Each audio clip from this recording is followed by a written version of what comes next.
আলাপ, যিনি মানুষকে সৃষ্টি করেছেন জমাট বাঁধা রক্ত দিয়ে। এভাবে সূরা আলাকে আল্লাহ রাসূলকে পড়তে বললেন। আমরা জানি রাসূল করিম সাল্লাল্লাহু আলাইহি ওয়াসাল্লাম তিনি বললেন যে আমি পড়তে পারি না।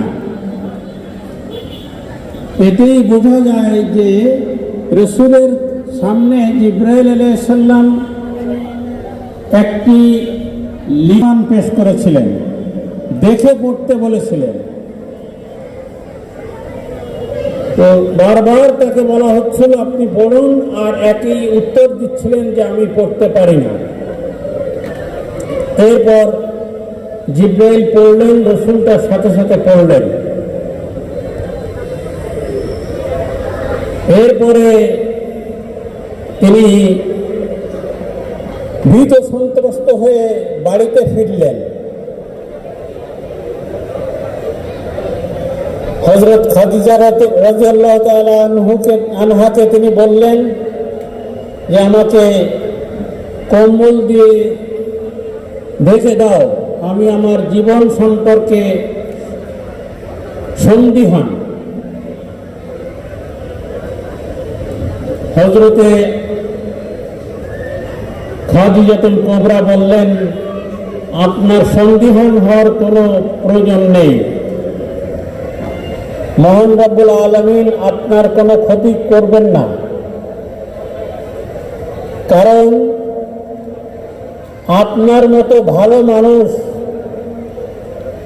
যিনি কারো কোনো ক্ষতি করেন না, নিজের সহায় সম্পদ দিয়ে মানুষের কল্যাণ সাধন করেন, পর উপকারী যার জীবনের ব্রত, তার কোনো অমঙ্গল হতে পারে না। এভাবে আশ্বস্ত করেছিলেন হযরতে খাদিজাতুল কুবরা রাদিয়াল্লাহু তাআলা। করব না আলোচনা, আলোচক বৃন্দই করবেন। আমি শুধু আপনাদেরকে সালাম দেওয়ার জন্য এসেছি, আপনাদের কুশলাদি জিজ্ঞাসা করার জন্য এসেছি।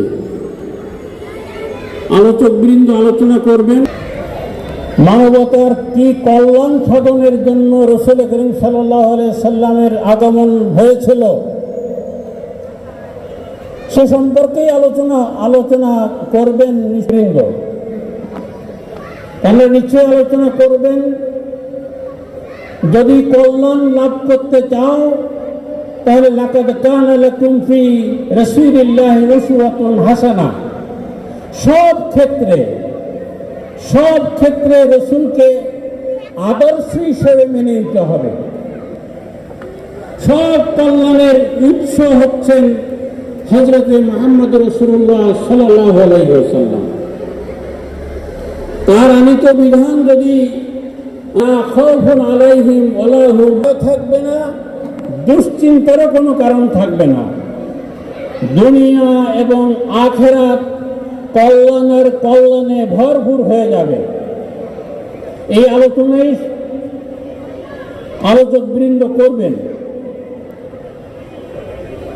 যত কল্যাণের আলোচনা হোক না কেন, তত স্বর্গীয় শান্তির, জান্নাতি শান্তির বারতার আলোচনা হোক না কেন, দুনিয়ায় যত কল্যাণের আলোচনা হোক না কেন, সেই কল্যাণ সাধিত হবে যদি ইসলাম বিজয় হয়। তাছাড়া কোনো কল্যাণ লাভ করা সম্ভব নয়। এজন্যই মহান রব্বুল আলামিন কুরআনুল কারীমে বলেছেন হুয়াল্লাযী আরসালা রাসূলাহু বিল হুদা ওয়া দীনিল হক লিইয়ুযহিরাহু আলাদ দীনি কুল্লিহি ওয়ালাউ কারিহাল মুশরিকুন। আল্লাহ বলছেন মহান সেই সত্তা যিনি রাসূলকে হেদায়েত এবং দ্বীনে হক সহ প্রেরণ করেছেন। উদ্দেশ্য হলো মতাদর্শের উপরে, সমস্ত মানব রচিত বিধিবিধানের উপরে ইসলামকে, আল্লাহর দ্বীনকে, কোরআনকে বিজয়ী করার জন্যই আল্লাহ রাব্বুল আলামিন হযরত মুহাম্মদ রাসূলুল্লাহ সাল্লাল্লাহু আলাইহি সাল্লামকে প্রেরণ করেছেন। রাসূলের প্রেরণের একমাত্র উদ্দেশ্য হলো দ্বীনকে বিজয় করা, আর মূল উদ্দেশ্য তাই। ইয ক্বালা রাব্বুকা লিল মালাইকাতি ইন্নী জাইলুন ফিল আরদি খলিফা। মানুষকে আল্লাহ সৃষ্টি করেছেন পৃথিবীতে তার খেলাফত কায়েমের, অন্য কোনো উদ্দেশ্যে মানুষকে সৃষ্টি করা হয়নি।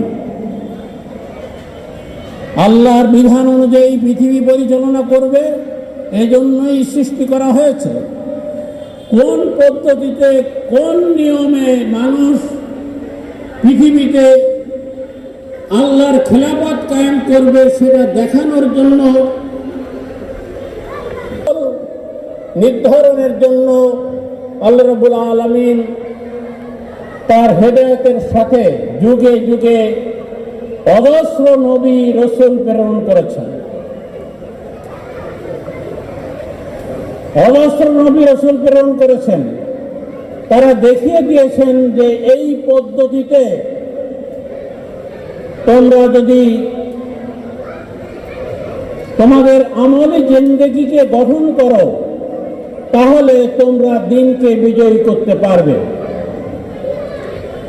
ঠিক একই দায়িত্ব প্রাপ্ত হয়ে রাসূল করিম সাল্লাল্লাহু আলাইহি ওয়াসাল্লাম তিনি নবুয়ত প্রাপ্ত হয়ে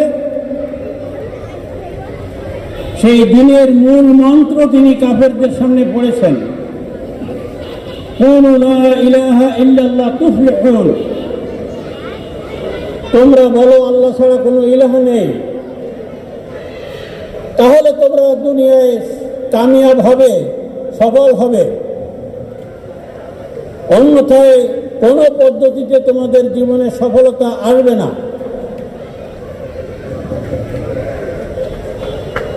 এটা তিনি জানিয়ে দিলেন। কাফেররা এই কালেমা বুঝতো, এজন্য প্রথম দিন থেকেই তারা দুশমনি শুরু করেছে। তারা জানতো এই আল্লাহর রাজ কায়েম হয়। তারা জানতো যে এই কালেমার মানে হচ্ছে মানুষের উপরে মানুষের যে প্রভুত্ব তা খতম হয়ে যাবে, সব মানুষ আল্লাহর গোলাম হবে, মানুষের গোলাম কেউ থাকবে না। এটা তারা বুঝতে পেরেছিল। সেজন্যই রাসূল করিম সাল্লাল্লাহু আলাইহি ওয়াসাল্লাম যাকে তারা আল আমিন উপাধি দিয়েছিল, সবচেয়ে সর্বোত্তম মানুষ হিসেবে যাকে তারা স্বীকৃতি দিয়েছিল, তিনি যখন এই মুক্তির মহান বাণী যে আমাদের নেতৃত্ব কর্তৃত্ব শেষ, সূরা মুদ্দাসসিরে সে কথাই বলা হয়েছে, ইয়া আইয়ুহাল মুদ্দাসসির কুম ফাআনজির ওয়া রাব্বাকা ফাকাব্বির। রাসূল করিম সাল্লাল্লাহু আলাইহি ওয়াসাল্লাম নবুয়ত প্রাপ্তির পরে কম্বল মুড়ি দিয়ে শুয়েছিলেন। এমন সময় জিবরাইল আমিন এলেন, এসে বললেন, ও সাইয়্যিদুল মুরসালিন ও রাহমাতাল লিল আলামিন, আপনি উঠুন। কুম